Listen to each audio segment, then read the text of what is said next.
Bonjour à tous, c'est Pierre-Marie, French by Ear, Fransogo no Kikitori. Bienvenue dans mon podcast pour un nouvel épisode de niveau intermédiaire. Aujourd'hui, je parle de la baguette des athlètes. Et oui, j'aime bien faire des titres qui riment comme ça, la baguette des athlètes. Alors, ça parle de quoi ? Eh bien, chaque année, à Paris, il y a l'élection de la meilleure baguette tradition de Paris. Alors, c'est pas la baguette, c'est la baguette tradition. Il y a une petite différence, en fait, une différence assez importante entre les deux, parce que dans la baguette tradition, on utilise seulement 4 ingrédients. Il y a de l'eau, de la farine, bien sûr, du sel et du levain qui est une petite poudre pour faire gonfler le pain. En anglais, c'est baking soda, je pense, et en japonais aussi, pareil, baking soda.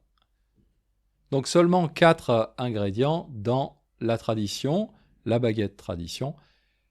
Et il y a quelques semaines, donc, comme tous les ans, il y a eu l'élection, le concours de la meilleure baguette tradition de Paris. Alors, je me suis toujours demandé comment cette baguette était choisie, comment le concours se passait.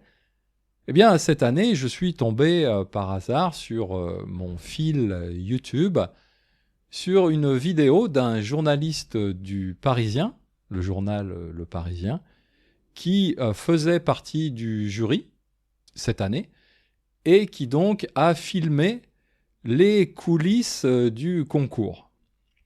Les coulisses, qu'est-ce que ça veut dire ? C'est un mot qui vient du théâtre. En fait, les coulisses au théâtre, c'est tout ce qui est derrière la scène et que donc, normalement, le public ne voit pas. En anglais, on va dire backstage et en japonais, je crois, c'est butai ura. Donc, grâce à ce journaliste, on voit comment ça se passe, cette élection, ce concours de la meilleure baguette tradition.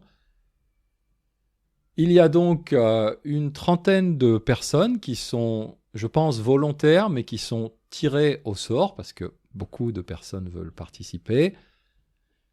Donc, une trentaine de personnes qui composent le jury chaque année de ce concours.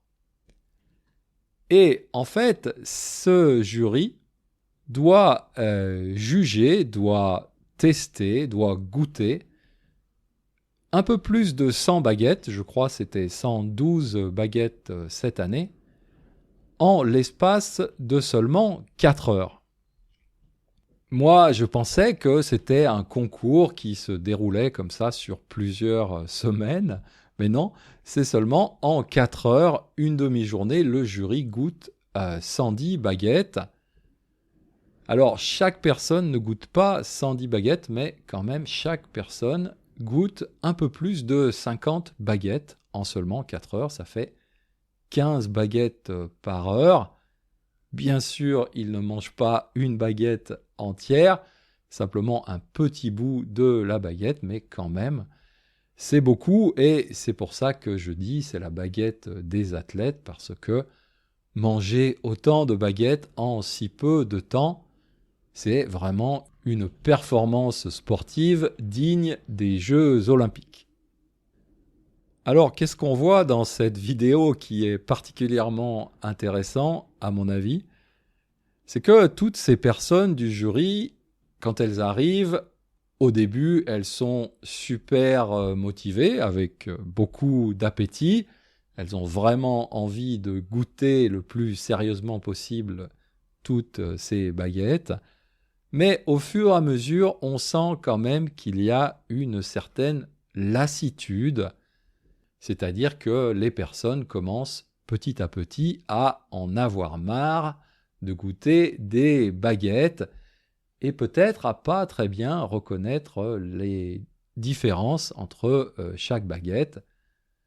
Et vers la fin du concours, on voit 2-3 personnes du jury qui en ont vraiment plein les bottes En avoir plein les bottes en français, ça veut dire en avoir vraiment marre, ne plus en pouvoir. Elles n'en peuvent plus de manger des baguettes. Et on les comprend en fait, parce que manger autant de choses en si peu de temps, et en plus la même chose à chaque fois, même s'il y a des petites différences de goût, c'est quand même assez difficile. Personnellement, je n'ai jamais fait partie d'un jury comme ça, mais j'aimerais bien. À l'occasion, si j'ai l'occasion, je suis volontaire pour le concours de la meilleure baguette ou la meilleure tarte au citron ou le meilleur pâté en croûte, par exemple. Donc, j'ai jamais participé à ce genre de concours, mais par contre, je suis allé plusieurs fois au salon des vignerons indépendants à Paris, le salon des vins indépendants. Et c'est vrai que c'est un peu pareil, quand on arrive au salon des vins, on est super motivé, on a envie de goûter plein de vins, mais au bout de 5, 6, 7, quand on arrive 10, 20, quand on a goûté 25 vins différents, au bout d'un moment, on en a marre. Et en fait, même, on n'arrive plus vraiment à comprendre les différences de goût. Nos papilles sont saturées, on n'arrive plus à comprendre les goûts. Et c'est un peu l'impression qu'on a en regardant la vidéo du Parisien sur le jury de la meilleure baguette tradition de Paris.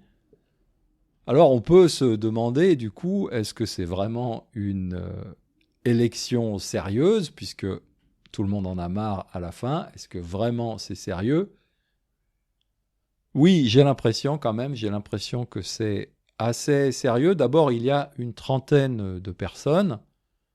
Donc quand il y a beaucoup de personnes qui jugent, normalement, c'est mathématique, ça permet d'avoir un avis plus objectif.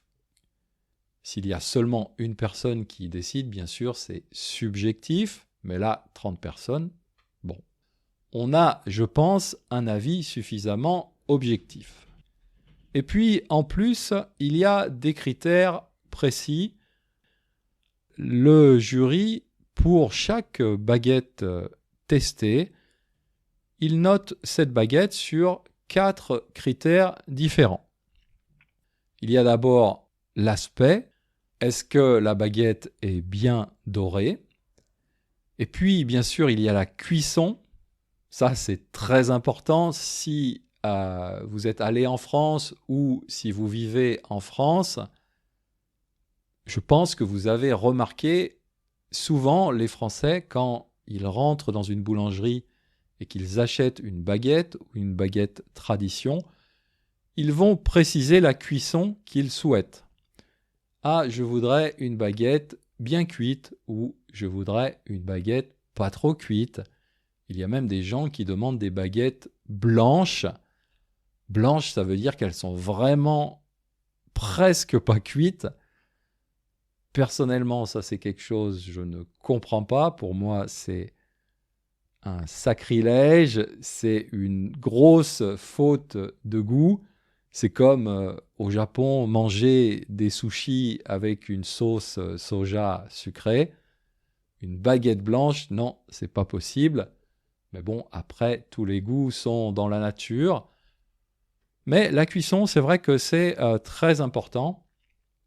Et personnellement, quand j'achète une baguette, la première chose que je fais en sortant de la boulangerie, j'appuie un peu sur la baguette et j'écoute le son, j'écoute le chant de la baguette. Est-ce que la baguette chante ou est-ce qu'elle ne chante pas? Si elle chante, c'est bien, elle est bien cuite, elle est croustillante et c'est exactement ça que je recherche, c'est une baguette croustillante. Donc, ce jury regarde l'aspect de la baguette, la cuisson de la baguette et bien évidemment l'odeur et finalement, le plus important, le goût de cette baguette. Alors, cette année, la boulangerie qui a gagné, c'est une boulangerie qui s'appelle Utopie dans le 11e arrondissement de Paris. Si jamais vous habitez à Paris, eh bien, allez la tester. Et donc, comme chaque année, la boulangerie qui gagne ce concours reçoit un prix de la ville de Paris. Cette année, c'était 4 000 €. Et surtout, leur baguette est servie tous les jours au palais de l'Élysée pour notre président. Et oui, ça fait partie des nombreux avantages en nature pour le président de la République en France. Chaque jour, chaque matin, il peut manger la meilleure baguette tradition de Paris. Alors, je ne sais pas si à Tokyo, il y a un concours de la meilleure baguette de Tokyo. Peut-être. Ce serait une bonne idée parce que, en plus, c'est quelque chose qui m'a surpris, mais je trouve qu'il y a vraiment beaucoup de très bonnes baguettes ici à Tokyo. On peut facilement trouver des baguettes qui sont aussi bonnes qu'en France. Donc si vous avez une très bonne adresse pour une baguette à Tokyo, n'hésitez pas à m'envoyer un petit message. Personnellement, j'habite à Setagaya, donc pas très loin de Tokyo, et j'ai de la chance. C'est un hasard total, mais parfois, comme on dit en français, le hasard fait bien les choses. J'habite pas très loin, à quelques minutes à pied, de peut-être la meilleure baguette de Setagaya.